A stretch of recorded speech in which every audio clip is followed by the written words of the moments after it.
Shalom, selamat malam Bapak Ibu, Saudara-saudari yang dikasihi Tuhan dan yang mengasihi Tuhan. Kembali berjumpa dalam program Sate Penyuluh, Saat Teduh bersama Penyuluh. Dengan saya, Lili, penyuluh non-PNS wilayah Belitung. Sebelum kita melepaskan istirahat kita pada malam hari ini, mari kita menerima berkat firman Tuhan dengan sebuah tema berbahagialah. Namun sebelumnya, mari kita masuk di dalam doa. Bapa di dalam surga, terima kasih buat kesempatan bagi kami boleh menikmati firman-Mu. Sebelum kami melepaskan istirahat kami, Tuhan berkati dengan firman-Mu, Tuhan jadikan kami pelaku firman-Mu. Kami berdoa bersyukur di dalam nama Tuhan Yesus. Amin.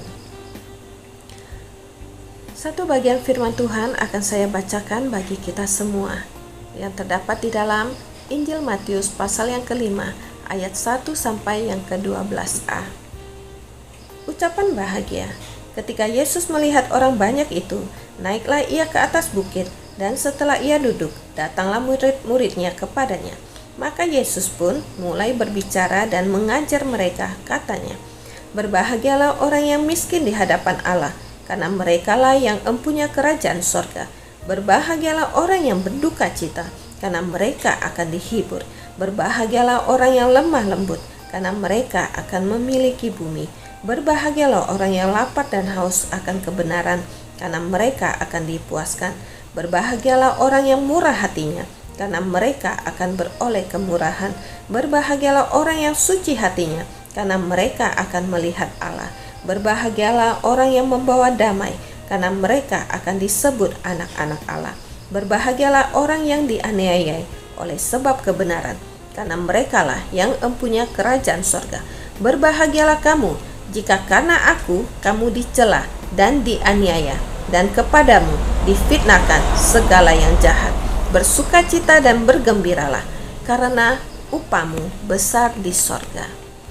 Bapak, Ibu, Saudara-saudari yang terkasih di dalam Tuhan, tidak ada kata yang lebih indah selain kata berbahagia. Banyak orang di luar sana menganggap sesuatu kebahagiaan itu jikalau sudah ia miliki, jikalau ia sudah punya. Orang akan berbahagia kalau kekayaannya sudah tercukupi, sudah melimpah. Orang akan berbahagia kalau kedudukannya sudah tercapai, mendapatkan gelar, mendapatkan jabatan.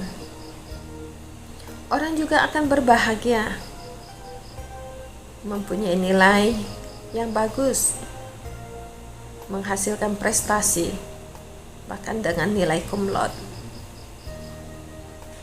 Dan kita juga sering memberikan ucapan bahagia kepada mereka yang merayakan ulang tahun, kepada mereka yang baru melahirkan.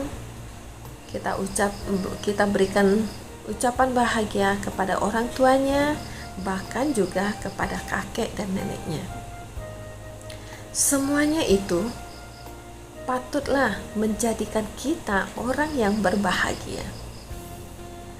Tidak ada yang salah dalam hal ini. Namun yang menjadi masalah,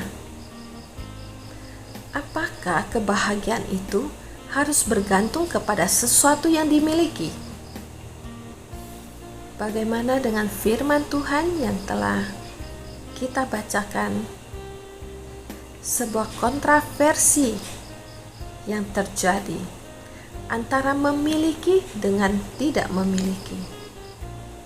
Injil Matius di sini mencatat kepada kita, bagaimana tak kala kita merasa miskin, kita merasa lapar dan haus, kita dalam keadaan berkabung atau berduka, kita yang sedang dianiayai, kita dituntut untuk berbahagia.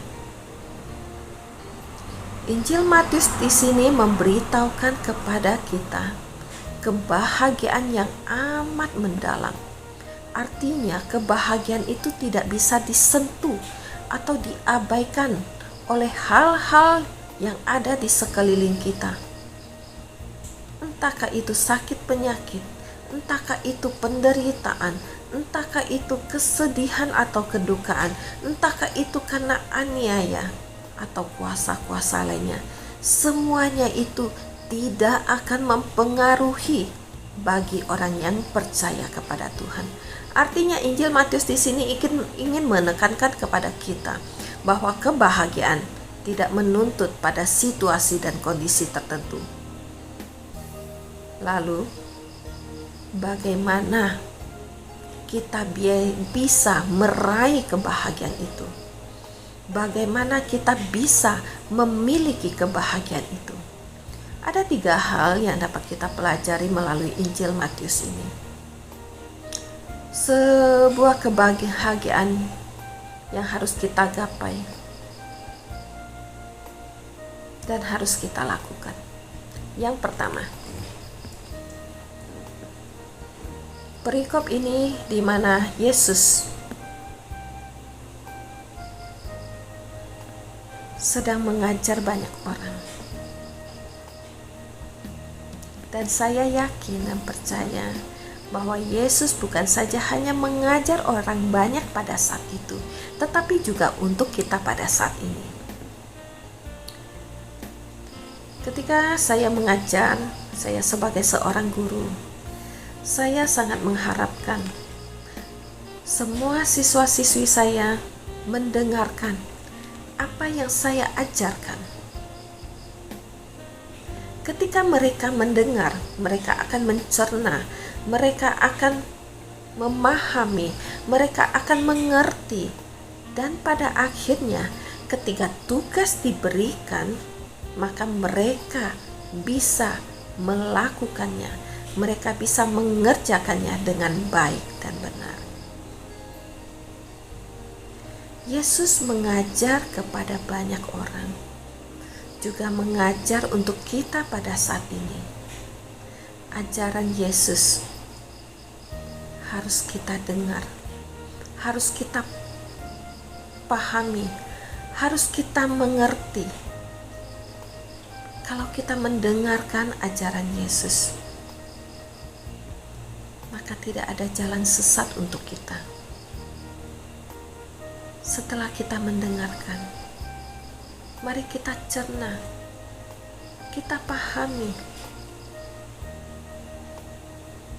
sehingga pada akhirnya dapat kita kerjakan, dapat kita lakukan.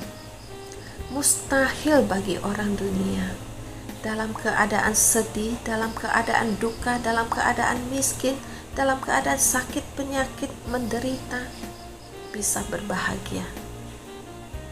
Jikalau bukan hanya di dalam Tuhan, kita bisa berbahagia. Yesus mengajarkan kepada kita, jangan engkau terbuai akan kesedihanmu, jangan engkau terbuai di dalam kedukaanmu, karena engkau memiliki pengharapan di dalam Kristus. Orang yang kita kasihi, orang yang kita cintai, mereka pergi ke surga, dan pada akhirnya kita akan kumpul bersama-sama di sana. Jangan engkau kehilangan, jangan engkau merasa duka yang amat mendalam, tetapi lihat pengharapan ke depan bahwa surga kekal menanti kita semua. Ada pengharapan hidup yang kekal di dalamnya. Karena itu Tuhan mengatakan, hendaknya engkau berbahagia, karena kehidupan kekal menanti kita. Poin yang pertama, mendengar setiap ajaran Tuhan Yesus. Dan salah satu ajaran Tuhan Yesus yang kita pelajari hari ini, yaitu mengenai berbahagia. Poin yang kedua, bersandar penuh kepada kasih Allah. Sandaran kepada kepintaran kita, kemampuan kita, kekuatan kita, jabatan, kedudukan kita, keahlian kita, itu suatu saat akan sirna. Roda kehidupan manusia terus berputar.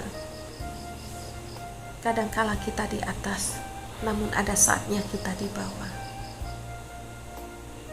Ada saatnya kita di bawah, namun ada saatnya nanti kita di atas. Karena semuanya itu tidak menentu. Dan mari kita hanya sandar kepada Allah lah yang membuat kita tetap teguh dan kokoh. Dan kebahagiaan itu pasti ada pada kita. Karena kita bersandar kepada orang yang tepat, yaitu Yesus Kristus yang penuh belas kasih kepada orang-orang yang mengandalkannya. Poin yang ketiga, yaitu berdamailah dengan diri kita, berdamai dengan Allah, juga berdamai dengan semua orang. Dengan ada kedamaian pada diri kita, tidak ada rasa iri hati, tidak ada kecemburuan, tidak ada sakit hati, tidak ada kekecewaan. Semakin kita mengasihi diri sendiri, semakin porsi untuk mementingkan diri kita sendiri, itu akan membuat kita semakin menjadi orang yang miskin, menjadi orang yang sangat menyedihkan. Mari kita memiliki kerendahan hati, berbagi kepada orang-orang di sekeliling kita. Itulah menjadi satu kebahagiaan yang tiada nilainya. Inilah ajaran Tuhan Yesus bagi kita semua. Di dalam situasi dan kondisi apapun, mari kita berbahagia. Injil Matius menutup di ayat yang ke-12 dengan satu kesimpulan. Bersukacita dan bergembiralah, karena upahmu besar di surga. Kebahagiaan ini kita raih bukan hanya untuk saat ini, bukan hanya untuk masa depan kita, tetapi terlebih untuk kehidupan kekal kita. Amin. Mari kita tutup di dalam doa. Kami bersyukur dan berterima kasih Tuhan untuk firman-Mu. Kiranya melalui istirahat malam ini, kami dipenuhi dengan firman-Mu dan membawa kami hidup senantiasa di dalam kebahagiaan bersama dengan Tuhan. Terima kasih Tuhan Yesus, kami berdoa bersyukur. Haleluya. Amin. Salam berbahagia, Tuhan Yesus memberkati.